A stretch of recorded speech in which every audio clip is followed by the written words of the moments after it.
நல்லா இருக்கேங்க, நல்லா இருக்கேங்க, நல்லா இருக்குங்க, என் வாழ்க்கை நல்லா ஓடிட்டுருக்குங்க, நல்லா இருக்குங்க, அப்படி தான் சொல்லணுமா.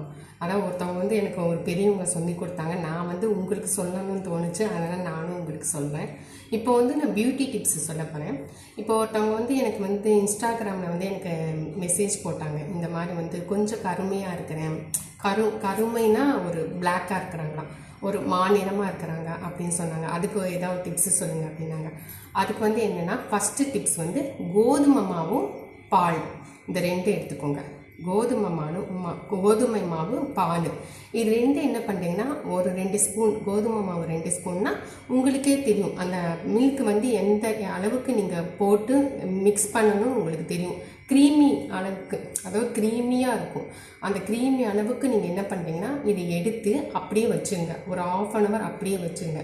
வச்சுட்டு அது 1/2 hour கழித்து ஃபேஸில் நல்லா அப்ளை பண்ணிக்கோங்க. ஃபேஸு, நெக்கு, அப்புறம் கைகள் இருந்தாலும் நீங்கள் கைகளில் போட்டுக்கலாம். இங்கே பாருங்கள், நானாக போட்டிருக்கேன், கொஞ்சம் போட்டேன் நான். இங்கே பாருங்கள் எப்படி இல்லைன்னா இது